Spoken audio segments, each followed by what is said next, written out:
populaire au Sénégal. C'est la raison pour laquelle je préfère cette dynamique à une autre. Oui. Ce n'est pas parce que moi je vais être ministre que je vais demander à Macky Sall de se débarrasser des ministres PS ou des ministres AFP. Mais est-ce que le parti du président, justement, dont vous faites partie, adhère à cette cause? Est-ce que le parti est en phase avec cette dynamique? L'APR n'a jamais rien fait et ne fera jamais rien pour torpiller Benno Bokk Yakaar.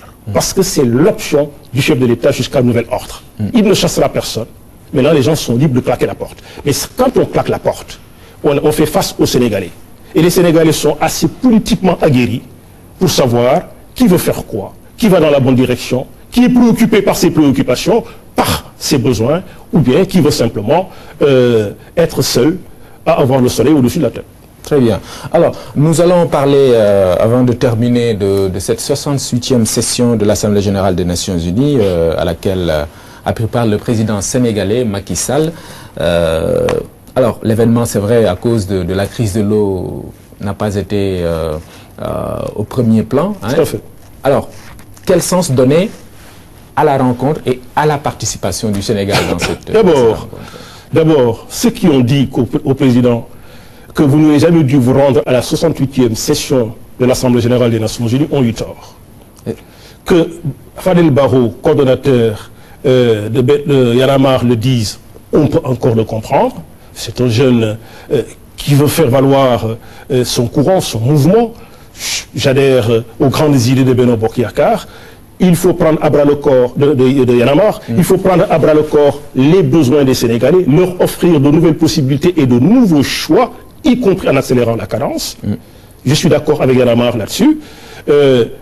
Mais que Djiboka le dise, ancien ministre des Affaires étrangères, c'est de la démagogie. Quand tu dis que le président n'aurait jamais dû se rendre à la 68e session des Nations Unies. Je répète. Mais pourquoi Y'en a marre peut le dire et que Djiboka... Oui, parce que Djiboka est un ancien ministre des Affaires étrangères. Il sait très bien que les obligations... Donner moins d'importance à... Non, je ne donne pas moins d'importance. Barro n'a jamais été, Fadel Barro n'a jamais été ministre des Affaires étrangères. Il peut être moins aguerri en la matière. Par contre, Djiboka l'a été. Il connaît les enjeux de politique internationale. Il connaît le droit international. À partir de cet instant, lorsqu'il sait que nos droits, que nos devoirs internationaux transcendent nos obligations domestiques d'obéissance et qu'ils disent au président, vous n'aurez jamais dû vous rendre à la 68e session de l'Assemblée générale des Nations Unies, c'est de la démagogie. Cela dit, ce qui me semble important et que malheureusement, les Français ne perçoivent pas, c'est que leur chef d'État, François Hollande, a l'ambition de dessiner une nouvelle géopolitique mondiale. En s'adossant... Donc là c'est Y'en a marre, puis Djiboka, maintenant c'est les Français. Oui, non, ouais.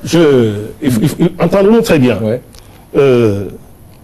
Je récuse l'idée selon laquelle le président n'aurait pas dû se rendre à la 68e session de l'Assemblée générale des Nations Unies. S'il ne l'avait pas fait, il aurait enfreint au principe de Nuremberg sur lesquels s'assoivent les Nations Unies.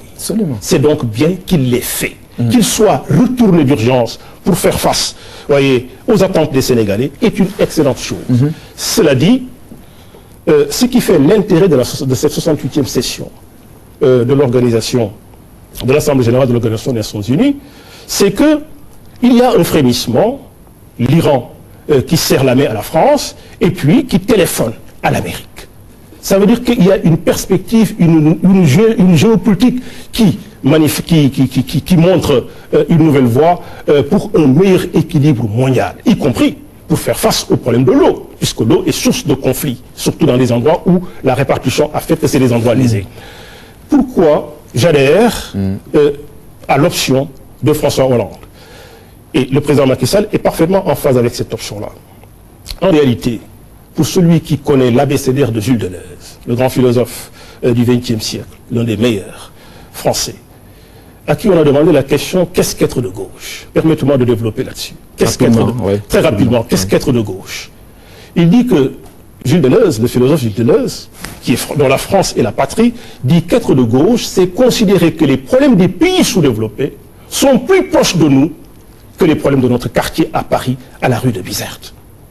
Je crois que la géopolitique que François Hollande s'efforce de dessiner en intervenant comme il l'a fait au Mali pour établir la démocratie dans ce grand pays voisin comme il a suggéré de le faire en Syrie, comme il ambitionne de le faire contre le désordre en Centrafrique. C'est une conception délésienne d'une géopolitique qui veut que les problèmes des pays comme les nôtres soient aussi près des grandes puissances que les problèmes des quartiers des grandes capitales occidentales. Malheureusement, et ça me paraît choquant, le seul pays où il est incompris s'appelle la France. Et le fait qu'il ait serré la main à Hassan Rouhani, le nouveau président iranien, et que ce dernier ait téléphoné à un moment, veut dire simplement que François Hollande, malheureusement avec les moyens de la France qui sont les moyens d'une puissance moyenne, veut drainer le monde vers une géopolitique délésienne. Les Français sont les seuls à l'avoir pas compris. C'est la raison pour laquelle ils passent tout leur temps à épiloguer sur son impopularité, sa faible cote de popularité. Mais le même Deleuze, je termine, le même Deleuze avait parlé aux journalistes et aux médias en parlant de présentateurs à la con, parce que il ne faisait que des interrogations, il ne faisait que des discussions où chacun prenait la parole, chacun prend la parole, mais il ne pose pas les vrais problèmes. Le vrai problème aujourd'hui, c'est quelle géopolitique faut-il dessiner? François Hollande, malheureusement, encore une fois, avec les moyens d'une puissance moyenne qu'est la France, va drainer au moment vers ce nouveau sillage, sans trop le dire, mais Deleuze, il conforte la pensée de Deleuze. Et la France n'a été la France, et c'est cette France-là que nous préférons à toute autre France, que lorsqu'elle s'adosse sur la réflexion de ces grands penseurs, dont Jules Deleuze. D'accord. Vous semblez un peu critiquer la posture des Français sur cette politique que veut imprimer le président. Ils n'y comprennent rien. Mais peut-être qu'ils ont leur raison. Vous ne comprenez pas certainement. C'est des questions domestiques. Oui. C'est des questions domestiques parce qu'encore une fois, on oublie que nos devoirs internationaux transcendent nos obligations nationales d'obéissance. Ils oublient. Principe de Nuremberg, consacré en 1945. Et c'est ça que sont assises les Nations Unies. Il ne faut pas l'oublier. Sans l'ONU, nous ferions la guerre tout le temps. Nous ferions tout le temps la guerre. Donc l'ONU est encore viable. Mais quand même, il y a des obligations, il y a des priorités qu'il faut régler en permanence. Absolument. C'est ce que, bien sûr, notre président l'a compris. Et notre président l'a parfaitement compris. Et je l'ai parfaitement compris avec lui. Et j'ai applaudi le fait qu'il soit rentré au pays pour qu'en définitive, l'eau arrive dans les ménages qui ont payé cette eau-là. C'est la raison pour laquelle il dit, et il a bien fait de prendre l'initiative, que ceux qui ont supporté les autres en partageant les 60% qui existent encore, mais ceux-là ne devraient pas payer leur facture de septembre. C'est ceux-là qui sont concernés. Mais ceux qui n'ont pas consommé l'eau, il est hors de question qu'on leur tende des factures. Je vous remercie, Abdoulaziz Diop. Je rappelle que vous êtes conseiller spécial du président Macky Sall. Merci d'être venu à cette émission. Merci, Omar. Merci, mesdames, messieurs. On se retrouve dimanche prochain.